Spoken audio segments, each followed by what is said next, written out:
नमस्कार, मैं पूनम आप सभी किसान भाई बहनों का स्वागत करती हूं कार्यक्रम कृषि दर्शन में।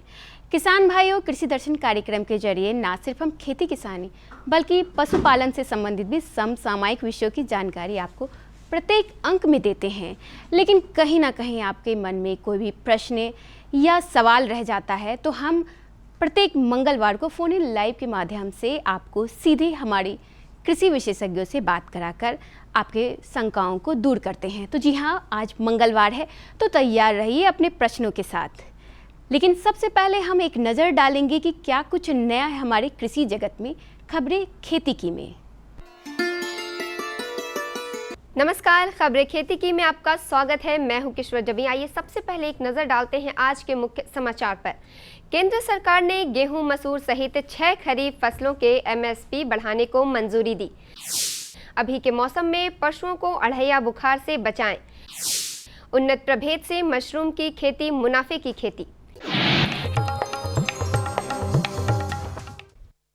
किसान भाइयों, केंद्र सरकार ने 6 रबी फसलों गेहूं, जौ, चना, मसूर, सरसों और कुसुम्भ के न्यूनतम समर्थन मूल्य में बढ़ोतरी की मंजूरी दे दी है। गेहूं के लिए न्यूनतम समर्थन मूल्य 110 रुपये से बढ़ाकर 2125 रुपये प्रति क्विंटल और सरसों के लिए एमएसपी 400 रुपये से बढ़ाकर 5450 रुपये प्रति क्विंटल कर दिया गया है। गेहूं का समर्थन मूल्य पिछले 5 वर्षों के मुकाबले इस बार सबसे ज़्यादा बढ़ाया गया है। देश के किसानों को उचित पारिश्रमिक प्रदान करने की आवश्यकता को ध्यान में रखते हुए इन फसलों के एमएसपी बढ़ाए गए हैं।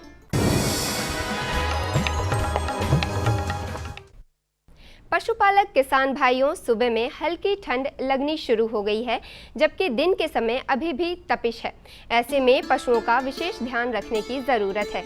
इस मौसम में उतार चढ़ाव के बीच पशु अढ़ैया बुखार से पीड़ित हो सकते हैं। अढ़ैया बुखार में नाक बहने के साथ साथ तेज बुखार भी आ जाता है। कुछ सावधानियां रखकर आप अपने पशुओं को बचाए रख सकते हैं।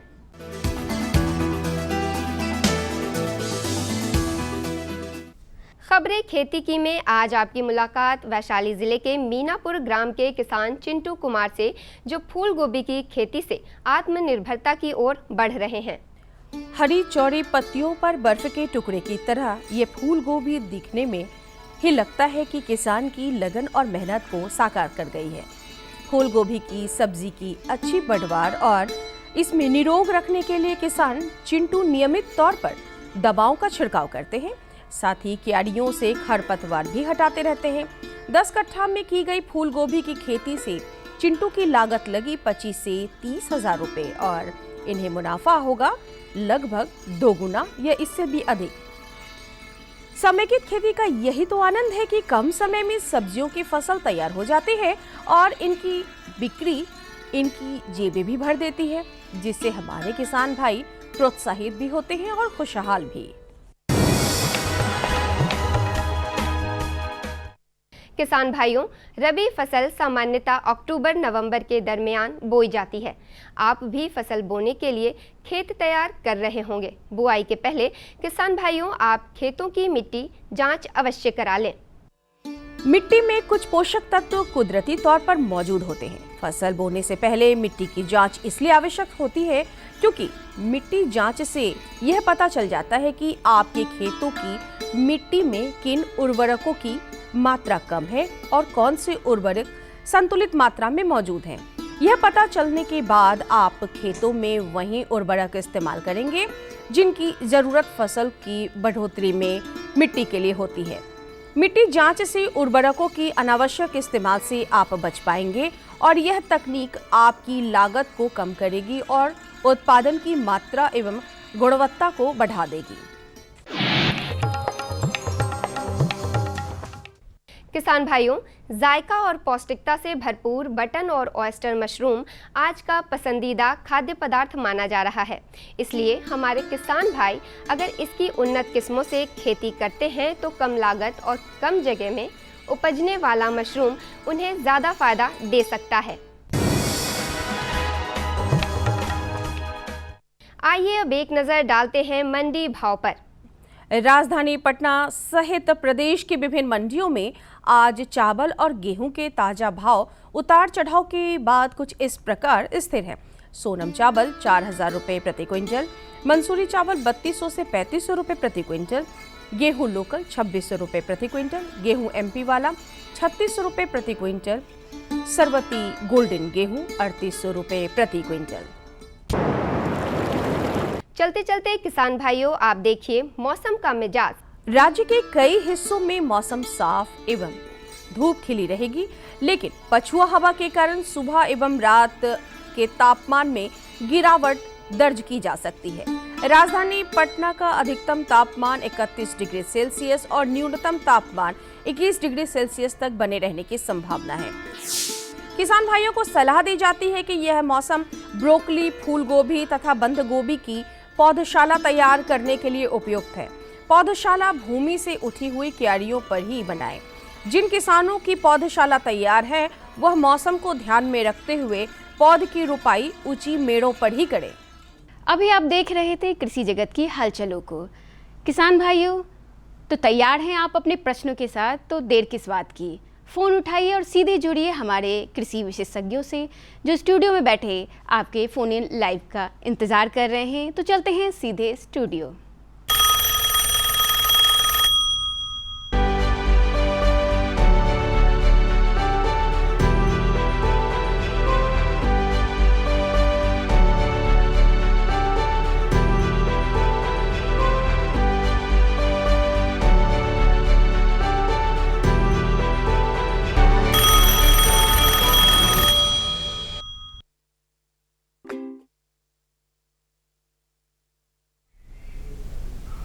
कृषि दर्शन कार्यक्रम देख रहे सभी किसान भाइयों को राकेश कुमार कश्यप का नमस्कार।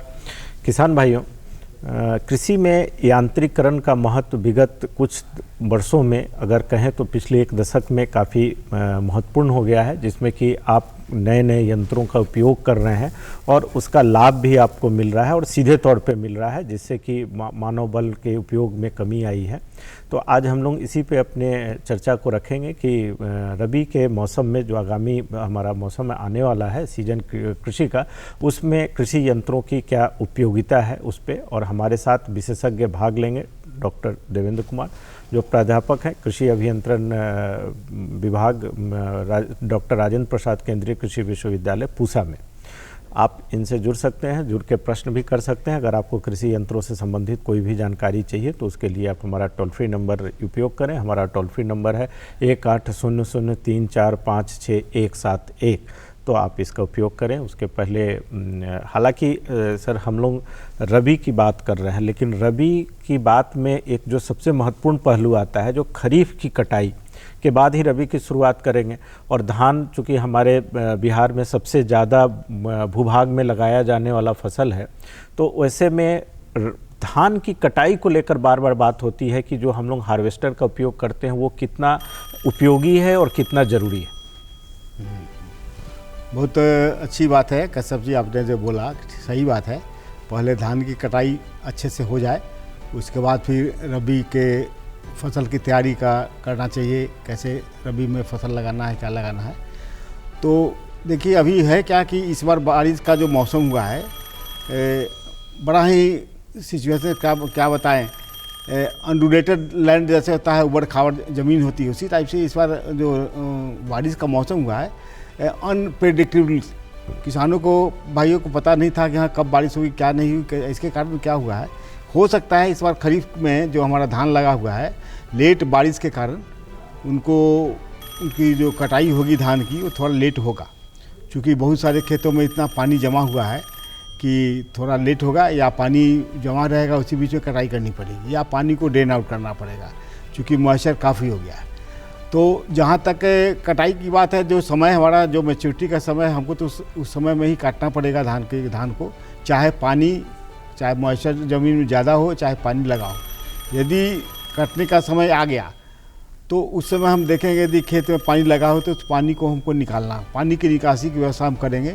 उसके बाद ही किसी भी तरह के यंत्र का उपयोग कर सकते हैं उसकी कटाई को लेकर। तो पहले तो हम ये सुनिश्चित करना चाहेंगे किसान भाइयों से कि यदि आपके खेतों में जहाँ धान की फसल लगी हुई है, यदि उन खेतों में पानी जमा हुआ हो अभी भी, जैसा कि हमने देखा है कुछ क्षेत्रों में अभी भी पानी जमा हुआ है, तो पानी को निकालने की व्यवस्था आपको करनी पड़ेगी। उसके लिए कोई मशीन मैकेनाइजेशन की ज़रूरत नहीं पड़ेगी, तो आपको मैनुअल निकालना पड़ेगा पानी को वहाँ से, और पानी हटेगा उसके बाद फिर मॉइस्चर को लाना पड़ेगा एक ऐसे कंडीशन में जबकि मशीन चल सके। कहा तो जो भी हम मशीन चलाएंगे धान के खेतों में, तो अभी जो प्रचलन है कंबाइन हार्वेस्टर हम लोग चलाते हैं खेत में। क्यों चलाते हैं? कम समय में ज़्यादा के रकबा का कटाई करता है और साथ ही साथ वो कटाई के साथ साथ गहन का भी कार्य करता है, मतलब थ्रेसिंग का भी काम वो करता है। तो कम समय के लिए में ज़्यादा काम आने वाला यंत्र जो है वो हमारा कंबाइन हार्वेस्टर है, जिसका कि हम उपयोग करेंगे। लेकिन उसके लिए भी हमारे ज़मीन का जो नमी होना चाहिए वो कितना होना चाहिए उस पर डिपेंड करता है, जिसमें मशीन हमारा चल सके। कंबाइन हार्वेस्टर यदि ज़्यादा पानी रहेगा तो कोई भी कंबाइन हार्वेस्टर, कोई भी हार्वेस्टिंग का मशीन चल नहीं पाए। तो यह ध्यान देने की बात है कि आप ज़मीन की नमी को देखते हुए, ज़मीन में ज़्यादा पानी है तो आप उसको ड्रेन आउट कीजिए, पानी को हटवाइए, इसलिए कि ज़्यादा पानी लगने से धान की फसल अच्छी हो जाएगी ये बात नहीं है। ज़्यादा देर तक पानी लगा रह जाएगा तो मैच्योरिटी पर उसका इफेक्ट पड़ जाएगा। मैच्योरिटी जो उसका है, जिसमें तख्तपन आता है जब मैच्योर करता है पूरा हमारा क्रॉप, तो उसमें उसको ज़मीन का भी टेम्परेचर होना चाहिए। ठीक, ज़्यादा टेम्परेचर हो जाएगा ज़मीन में, ज़्यादा नमी हो जाएगा तो क्वालिटी पर असर पड़ता है। तो पहले तो ये हम लोग कर लें कि ज़मीन में कितना पानी है, क्या है, जितना नमी चाहिए उस नमी पर हमको लाने की कोशिश करना पड़ेगा, तभी वो हम मशीन चला सकते हैं। और मशीन जो है धान की कटाई में, अमूमन खरीफ फसल की कटाई में जो मशीन यूज किया जाता है, तो वो डिपेंड करता है कि हमारे किसान भाई किस ग्रुप में आते हैं, किस तरह के किसान हैं, मध्यम किसान हैं, बड़े किसान हैं या छोटे मझोले टाइप के किसान हैं। तो सब लोग, जैसे कंबाइन हार्वेस्टर महंगा मशीन है, सब लोग अफोर्ड नहीं कर सकता है, लेकिन आप यदि नहीं खरीद सकते हैं, नहीं खरीदे हुए हैं कंबाइन हार्वेस्टर को, तो उसके अलावा भी छोटी छोटी मशीनें हैं कटाई के लिए जिसको आप यूज़ कर सकते हैं। और यदि कंबाइन हार्वेस्टर कहीं है, किसी ऐसे व्यक्ति के पास है जो कि बड़ा किसान है उसके पास है, तो आप उससे भाड़ा पर लेकर अपने खेतों में खड़े धान की फसल को कटाई कर सकते हैं। हार्वेस्टर को लेकर जो बात कही जाती है कि आमतौर पे इसका उपयोग बिहार में भी काफ़ी बढ़ा है, तो वैसे में हार्वेस्ट करने के बाद जो फसल अवशेष बच जाते हैं उसको लेकर तमाम तरह की भ्रांतियां हैं, जिसमें कि बहुत तैयार क्षेत्रों में किसान उसको जला देते हैं। पराली जलाने को लेकर विगत कुछ दिनों में हुआ कि इससे पर्यावरण को काफ़ी नुकसान हो रहा है। उस पराली को, जो बची हुई फसल अवशेष है, उसको पुनः खेत में डिकम्पोज करने के लिए या कोई ऐसा यंत्र जिससे कि वो उसी तरीके से उपयोग कर लें जिससे उसके पर्यावरण को नुकसान ना हो? देखिए, मैं यहाँ बताना चाहता हूँ कि जो पराली की समस्या है, अब तो इस पर नियम भी बन गया, कानून भी बन गया कि पराली को कोई जला नहीं सकता है, क्योंकि इसके जलाने से वातावरण तो दूषित होता ही था, साथ ही साथ जो खेत की उर्वरा शक्ति है वो भी बर्बाद हो जाती थी और उस पर भी इफेक्ट पड़ता था। तो पराली की समस्या क्यों आएगी, इसके पहले मैं आपको बताना चाहता हूं कि हार्वेस्टर में क्या करना है आपको। जब कंबाइन हार्वेस्टर से आप धान की खरीफ फसल का कटाई करें, तो पहला तो हमने बताया कि आप मॉइस्चर को देख लीजिएगा कि मॉइस्चर जिसमें चलने लायक हो मशीन, उतना मॉइस्चर आप मेंटेन कीजिएगा। और कंबाइन हार्वेस्टर से कटाई करते समय आपको ध्यान क्या देना है, जो वर्टिकल कन्वेयर उसमें होता है जिससे हम किसी भी क्रॉप को काटते हैं, तो ज़मीन से कितने ऊंचे पर उसको काटना चाहिए, इस पर ध्यान देना बहुत आवश्यक है। क्योंकि होता क्या है कि जो भी ऑपरेटर है वो जल्दीबाजी में ज़्यादा रकबा को कवर करने के लिए वो ऊपर से ऊपर काटना शुरू कर देता है, और जो कि पराली का शक्ल आपका बाद में ले लेता है, जिसको डिकम्पोज करना बहुत मुश्किल होता है। तो हमको ये ध्यान रखना है कि ज़मीन से जब भी आप कटाई करें कंबाइन हार्वेस्टर से या किसी भी हार्वेस्टर से, तो ज़मीन से 6 से 7 इंच की से कम में कटाई ना करें और उससे ऊपर भी ना करें।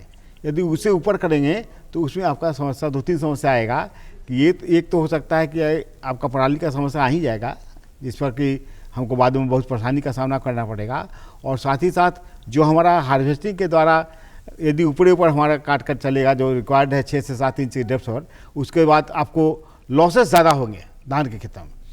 तो कोशिश करना चाहिए कि उसको जो वर्टिकल कन्वेयर जिससे हम कटाई का काम करते हैं, कितना डेप्थ पर कटाई करना है, इसको एडजस्ट करना बहुत, जो बहुत एक्सपर्ट ड्राइवर रहेगा वो इसको कर लेगा। नहीं तो अनजान ड्राइवर क्या करेगा, ऑपरेट करते थे, उसको ज़्यादा रकबा दिखाई पड़ेगा, ज़्यादा में करना है, जल्दी जल्दी काट कर चल रहा है। इसको ध्यान देना है कि 6 से 7 इंच तक आप उसको काटिए, और 6 से 7 इंच का यदि कटाई करते हैं नीचे से आप, तो उससे पराली की समस्या कम आएगी, लेकिन आएगी। उसका भी हम लोग ध्यान रखेंगे कि पराली का क्या समस्या आ रहा है, उसको हम क्या करें। तो ये जैसे ही कटाई होगी उसके बाद पराली का समस्या हमारी तब आएगी जबकि हमको रबी क्रॉप में खेत में लगाना है, रबी क्रॉप के लिए खेत में किसी भी बीज को लगाना है, तब हमको पराली की समस्या आएगी। यदि खेत में रबी का क्रॉप नहीं लेना है तब इस टाइप के प्रॉब्लम पर हम लोग को ज़्यादा ध्यान नहीं देने की आवश्यकता। लेकिन चूँकि वो ज़मीन फिर हम यूज करेंगे और रबी का क्रॉप लगाएंगे, तो उस कंडीशन में हमको पराली का देखना है कि क्या करें कि पराली की समस्या का समाधान हो जाए। तो अभी बहुत सारी मशीनें मार्केट में आ गई हैं जिसको पराली के कारण कोई असर नहीं पड़ता है, और वो उसी कंडीशन में बुआई कर सकते हैं और उसको डिकम्पोज कर सकते हैं पराली को खेत में ही, जिससे पराली को जलाने की समस्या का समाधान हो जाएगा, है ना। चलिए रवि, अब इसके बाद किसान भाइयों वक्त हो चला है छोटे से सूचनात्मक अंतराल का, और हम उसके बाद आपको बताएंगे कि जैसे ही खरीफ के बाद आप रबी में जाएं तो किस यंत्र का उपयोग आप कर सकते हैं अपने प्रारंभिक दौर में। हम तुरंत वापस आते हैं इस अंतराल के बाद।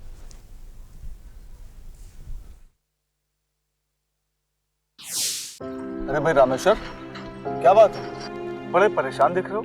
सोच रहा था कि अभी तो हाथ पांव चल रहे हैं तो खेती कर पा रहा हूँ, कल को जब इनमें ताकत नहीं रहेगी गुजारा कैसे होगा? पेंशन से। पेंशन? हाँ, और वो भी हम जैसे किसानों के लिए। अब हम जैसे छोटे किसान भी 60 साल के होने पर 3000 रुपए मासिक पेंशन पा सकते हैं। सच में? हाँ, चलो मैं तुम्हें दिखाता हूँ। 18 से 40 वर्ष की आयु के लघु और सीमांत किसान इस स्वैच्छिक और अंशदायी पेंशन योजना में 55 रुपए से 200 रुपए की मासिक किस्त देकर प्रवेश कर सकते हैं। भारत सरकार भी हर महीने किसान के बराबर किस्त का योगदान करेगी। कभी नहीं सोचा था कि हम जैसे किसानों की भी पेंशन का सपना कभी सच होगा।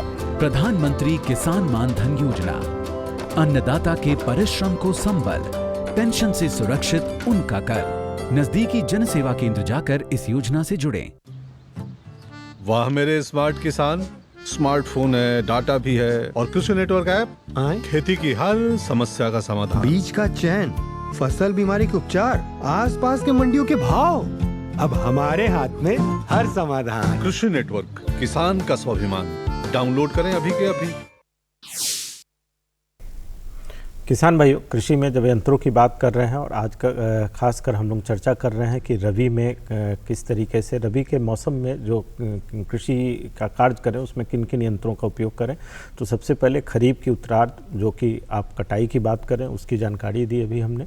अब ज़रूरत अभी जो सबसे महत्वपूर्ण बात हमारे विशेषज्ञ ने बताई कि बारिश जो मौसम के वजह से, जलवायु परिवर्तन की वजह से कहें, वर्षा देर में हुई और कुछ क्षेत्रों में काफ़ी हुई, जिसके कारण हमारे खेत में नमी है, और नमी की वजह से आपको धान की कटाई पे थोड़ी सी सतर्कता बरतने की ज़रूरत है, और जल निकासी करके और आपको नमी कम करके धान की कटाई को कोशिश करें कि समय पे करें। लेकिन डॉक्टर साहब, इसमें जो एक और महत्वपूर्ण पहलू जुड़ गया कि खेत में नमी है, और ऐसे अब हम लोग ये आपके आकलन लगा रहे हैं कि वो कटाई विलम्ब हो जाएगा, और रबी के लिए जो चुनौती होती है समय पे बुआई करना, वो अगर हम लोग गेहूं की बात करें तब या मक्के की बात करें तब, कोई भी हो, वैसे में अंतराल काफ़ी कम मिलेगा, तो किसान को अपने खेत को तैयार करने के लिए समय भी कम मिलेगा।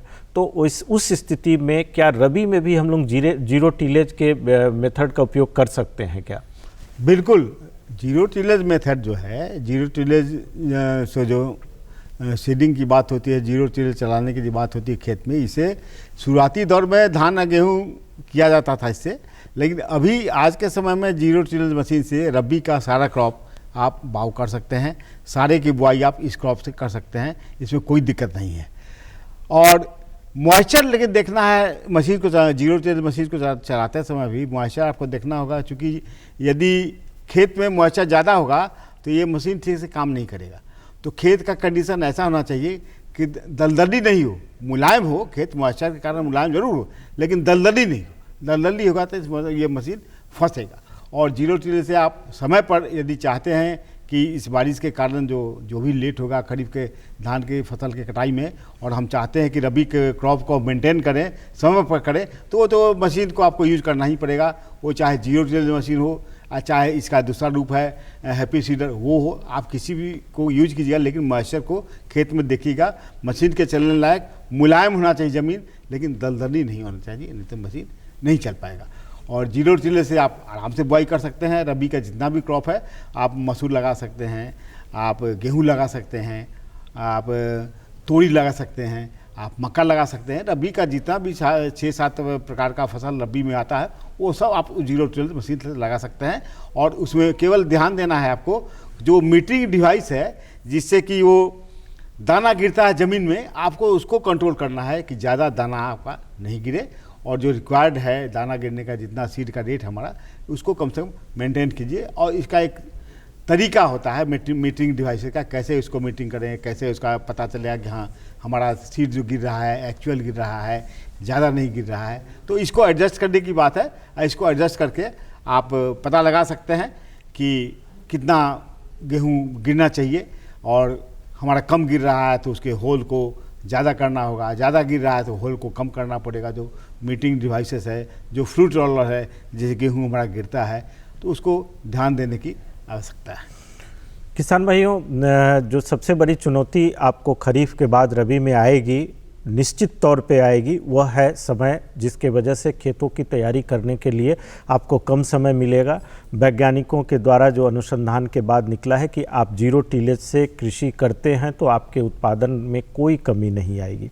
जैसा डॉक्टर साहब ने बताया, आपको सबसे महत्वपूर्ण है कि जीरो टिलेज के बाद जब आप उसका उपयोग कर रहे हैं और दाने का उपयोग कर, मशीन का कैलिब्रेशन जो उन्होंने एडजस्टमेंट, आप थोड़े दूर में एडजस्ट करके उसको देख लें कि आप, ऐसा नहीं कि आपने उपयोग किया और छोड़ दें। चूँकि गेहूं के लिए जो सीड रेट होगा, मक्का के लिए नहीं होगा, वो मसूर के लिए नहीं होगा, तो वो प्रारंभिक दौर में उसका एडजस्टमेंट जरूर करें, अन्यथा फिर आप कहेंगे कि जीरो टिलेज का उपयोग किया और नुकसान हो गया, तो ऐसा कोई ये ना हो, तो ये जरूर ध्यान दें। अब रही बात कि सर जीरो टिलेज के बाद जब हम लोग बात कर रहे हैं, जैसे आपने बीच में चर्चा की हैप्पी सीडर की, तो अब हैप्पी सीडर का उपयोग रबी में कितना उपयोगी है? ये बहुत ही अच्छी बात है कि हैप्पी सीडर के बारे में भी लोग जान गए हैं, आज जानते हैं, लेकिन हमें लगता है हमारा रिपोर्ट कहता है 5 से 10% लोग ही हैप्पी सीडर के बारे में जानते हैं।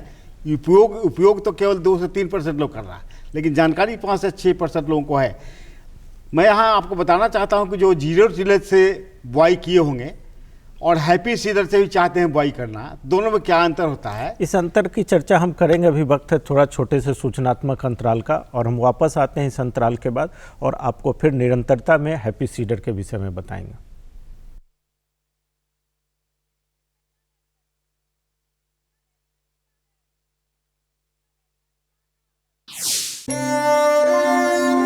प्रधानमंत्री किसान सम्मान निधि, उसका लाभ उन किसानों को मिलेगा जिनके पास 5 एकड़ से कम भूमि है। आजादी के बाद देश के इतिहास में किसानों के लिए बनी ये सबसे बड़ी योजना है प्रधानमंत्री किसान सम्मान निधि। इस योजना के तहत 2 हेक्टेयर तक की जोत वाले किसान परिवार को 6,000 रुपए का सालाना भुगतान होगा, जो पात्र किसानों को 2-2 हजार की 3 किश्तों में सीधा उनके खातों में जमा होगा। इन पात्र परिवारों का चयन राज्य सरकार कर रही है। इस योजना का पूरा खर्च भारत सरकार वहन कर रही है। सम्मान, जिस पर हमेशा अन्नदाता का हक था, उसे अब वो सीने पर लगाकर घूम भी सकेगा। प्रधानमंत्री किसान सम्मान निधि, किसान की किसानी का नया अभिमान। वाह मेरे स्मार्ट किसान, स्मार्टफोन है, डाटा भी है और कृषि नेटवर्क ऐप खेती की हर समस्या का समाधान। बीज का चयन, फसल बीमारी के उपचार, आसपास के मंडियों के भाव, अब हमारे हाथ में हर समाधान। कृषि नेटवर्क, किसान का स्वाभिमान। डाउनलोड करें अभी के अभी। किसान भाइयों, हम लोग चर्चा कर रहे हैं रबी में कृषि यंत्रों की उपयोगिता की, और बहुत महत्वपूर्ण दो बातें जो मतलब ऐसे तो सारी बातें महत्वपूर्ण है, जिसमें दो महत्वपूर्ण बातें जो है कि आप जीरो टिलेज का उपयोग करके अपनी खेत में बुआई कर सकते हैं, और दूसरा जो अभी हम चर्चा करेंगे हैप्पी सीडर का। हैप्पी सीडर का क्यों उपयोग करें और जीरो टिलेज का करें या हैप्पी सीडर का करें, इस पर सर मैं आपसे जानकारी चाह रहा हूँ। ऐसा है कि जीरो टिलेज मशीन का उपयोग हम करते हैं, लेकिन इसमें पलाली की समस्या जो रहती है वो रखी रह जाती है। हमको उसी में जो खूंटी वाला फसल रहता है उसी में हमको जीरो टिलेज से बुआई करना पड़ता है। लेकिन हैप्पी सीडर में एक फ़ायदा है क्या कि पलाली की समस्या ख़त्म हो जाती है। क्यों होती है कि इसमें जो गियर बॉक्स है उसके साथ एक रोटावेटर टाइप का रोटर लगा हुआ है, जो कि पलाली जो खेत में हमारा रह गया है, जो भी अवशेष बचा हुआ है उसको वो क्या करता है, पल्वराइज करके काट कर वो मिट्टी में मिलाता रहता है, और मिट्टी में मिलाने के बाद उसको पल्वराइज कर देता है पूरे जगह। और तब जब हमारा सीडिंग का काम होता है, जो बुआई होता है, वो आराम से होता है, उसको कोई दिक्कत नहीं होती है। तो इसमें ये फ़ायदा है जीरो टिलेज के बनस्पत की, इसमें जो पराली की समस्या खत्म हो जाती है। इसको हम मिट्टी में मिला देते हैं, जो कि डिकम्पोज हो जाता है बाद में, और मिट्टी की उर्वरा शक्ति को बढ़ाता है। और ये फ़ायदा है जीरो टिलेज और हैप्पी सीडर। और हैप्पी सीडर जैसा कि लोगों को धारणा है कि ज़्यादा महंगा होगा, लोग लेंगे कैसे लेंगे, तो ऐसा नहीं है। हैप्पी सीडर मार्केट में 60,000 से 3 लाख रुपया का अवेलेबल है, और आपको जैसा चाहिए आप अपने हिसाब देके उसको आप मार्केट से ले सकते हैं। इसमें सरकार की सब्सिडी योजना भी है, तो बहुत दिक्कत नहीं आएगी। और हैप्पी सीडर में एक एडवांटेज ये है आपको कि ये 5 से 6 घंटा में 1 हेक्टेयर का बुआई कर देता है। हैप्पी सीडर आराम से करता है, कोई दिक्कत नहीं है। और इसमें ईंधन का बचत भी आपको बहुत है। 8 से 10 लीटर 1 हेक्टेयर में प्रति घंटा लगता है इसमें ईंधन, तो उसमें काफ़ी बचा। जो प्रोडक्शन है, जो यील्ड है, यील्ड हम 5 से 10% तक तो यील्ड है। हैप्पी सीडर से काम करने पर हमारा यील्ड भी बढ़ता है। और इरिगेशन जो है, एक इरिगेशन इससे कम लगता है। प्लाइंग की समस्या, जो खेत तैयार करने के लिए जो उपकरण का यूज़ होता है, दो चास करना पड़ता है, 2 प्लाई करना, वो इसमें बच जाता है। और पलाली की समस्या इसमें ख़त्म हो जाती है। पलाली को जलाने की बात नहीं है, ये इस पलाली को रोटर जो है ये ऐसा एक करता है, पल्वराइज करता है, इतना महीन करता है ज़मीन में मिला के कि वो उसी में डिकम्पोज हो जाता है और उर्वरा शक्ति बढ़ा देता है मिट्टी का। बहुत बड़ी समस्या का समाधान है हैप्पी सीडर को यूज करने से। और आज हम बताएंगे कि जो भी हमारे किसान भाई हैं हैप्पी सीडर का यूज करें तो पराली की समस्या को दिमाग में उनके आएगा, सोचने की बात ही नहीं, उसमें ख़त्म हो जाएगा। तो आप यूज़ कर सकते हैं इस हैप्पी सीडर के आज के समय में। रबी क्रॉप पे जितने भी 6-7 क्रॉप आपके दिमाग में होगा जो बिहार के एरिया में होता है, वो सारे में ये यूजफुल है हैप्पी सीडर। और एक चीज़ ध्यान दीजिएगा कि जो हैप्पी सीडर है, जब ट्रैक्टर जिस गति में जा रहा है, जिस डायरेक्शन में जा रहा है, इसका रोटर जो है इसके अपोजिट डायरेक्शन में चलता है। ये ट्रैक्टर हमारा सीधे जा रहा है तो रोटर उसके अपोजिट पे का। उससे होता है क्या कि जो कटाई का काम करता है, जो पल्वराइज करता है, जो छोटा सा पार्टिकल में जो अवशेष है उसको काटता है, अपोजिट डायरेक्शन में जाने के कारण ही इसकी कटाई अच्छी होती है और वो खेतों की उर्वरा शक्ति बढ़ाने के लिए उसे खेत में मिला देता है। तो बहुत फ़ायदेमंद है ये हैप्पी सीडर से बुआई करना, खासकर रबी के सीज़न में, और आप खरीफ के सीज़न में भी कर सकते हैं। लेकिन अभी रबी की बात हो रही है तो आप हैप्पी सीडर से बहुत फ़ायदेमंद है हैप्पी सीडर को यूज़ करना। जो हैप्पी सीडर की बात कर रहे हैं, छोटा किसान जो छोटा रकबा है वो क्या इसका उपयोग कर सकता है? बिल्कुल कर सकता है। हैप्पी सीडर को ये जीरो टिलेज जैसा ही काम करता है, देखने में भी वैसे लगता है, थोड़ा सा अलग है उससे इसका फंक्शन, और छोटा किसान भी कर सकता है, उसमें कोई दिक्कत नहीं। जैसे जीरो से आप करते हैं उसी टाइप से इसे भी कर सकते हैं। और इसका दाम का वेरिएशन बताया जो मार्केट में अवेलेबल है 60,000 से लेकर 3 लाख रुपया तक का अवेलेबल है। आप देखिए अपनी ज़रूरत के हिसाब से ले सकते हैं। चलिए किसान भाइयों, आज हम लोग चर्चा कर रहे थे कृषि यंत्रों की उपयोगिता। वैसे रबी या खरीफ कोई भी हो, कृषि में यंत्रों की क्या उपयोगिता है, उस पर कई सारे यंत्रों की चर्चा की, किसी खास यंत्र की, किसी खास फसल की, किसी खास सीजन की। अगर विशेष जानकारी आप चाहते हैं तो आप हमें पत्र जरूर लिखें। पत्र लिखने के लिए हमारा पता है कृषि दर्शन, द्वारा केंद्र निदेशक, फ्रेजर रोड, दूरदर्शन केंद्र, पटना 8,01,000 पिन कोड है। आप मेल करें, ज़्यादा बेहतर होगा। हमारा ईमेल एड्रेस है directordkpatna@gmail.com। तो आप पत्र लिखें या मेल करें। जो खास जानकारी आप चाहते हैं, उसके विषय में आपकी क्या जिज्ञासा है, उसको आप विस्तृत रूप से हमें बताएं तो हम एक बेहतर वार्ता लेकर आ पाएंगे। डॉक्टर साहब आज आप आए, इसके लिए आपका बहुत बहुत धन्यवाद।